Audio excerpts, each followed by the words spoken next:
I get it. You are the go-to person for your HR department. You solve problems, you meet deadlines, you keep everything running. But when it comes time to talk about promotions, you get radio silence.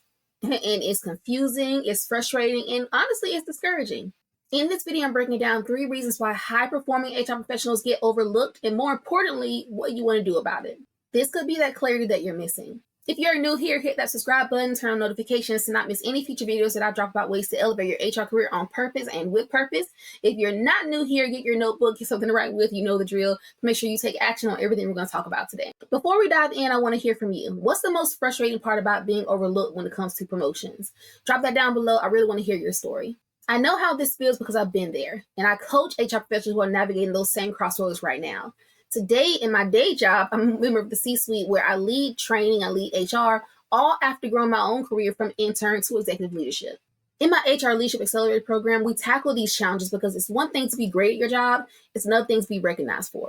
Here are the 3 reasons that you keep getting overlooked even though you're high performing. Reason number 1, you're too heads down and not enough face forward.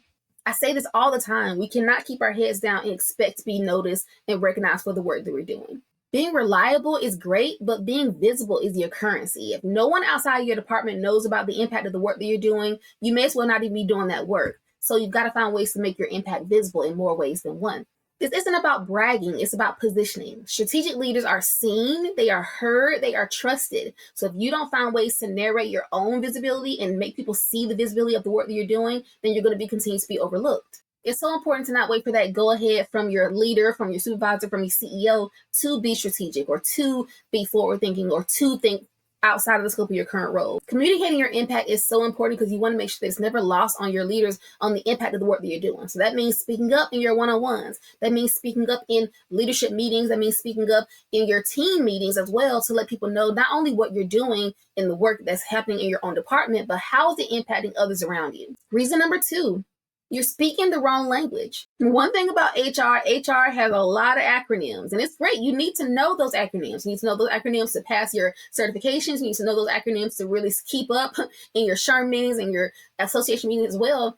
But business leaders don't speak HR. They speak the language of business. So they're talking about risk. They're talking about retention. They're talking about cost saving. So think about ways in which you can talk about the work you're doing in those terms. If your updates sound more tactical than strategic, then you're seen as support and not as leadership. So that means, going back to a prior video, not only talk about what you've done, but talk about the impact of that work. So don't just report on what you do.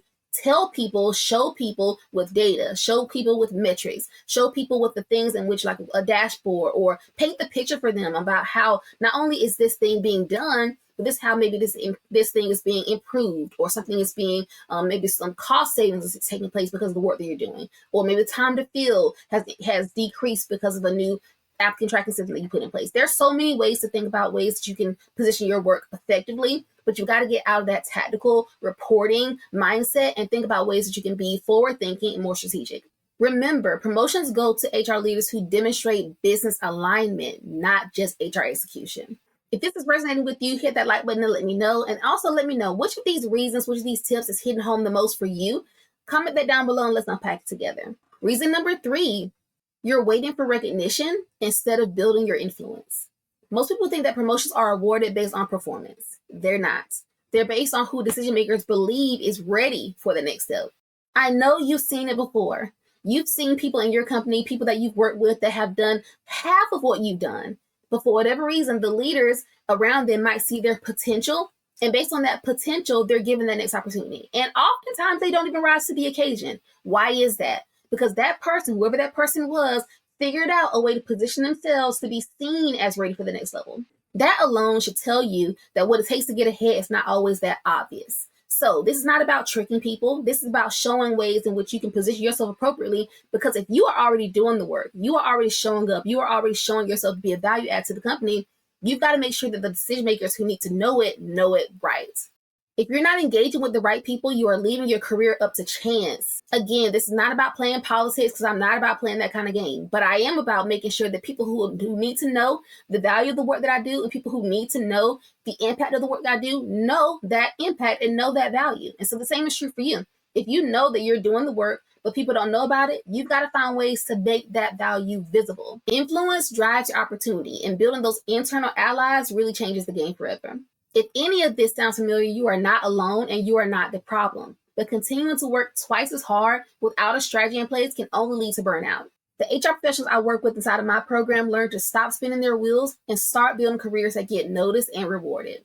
If you're done guessing and you want a clear path to leadership, start by watching this video over with fresh eyes and then connect with me when you want a real plan.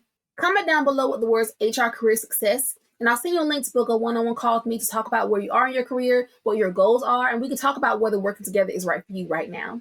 If you're checking all the boxes but still feeling stuck, it might be time to ask, does HR feel like a dead-end job?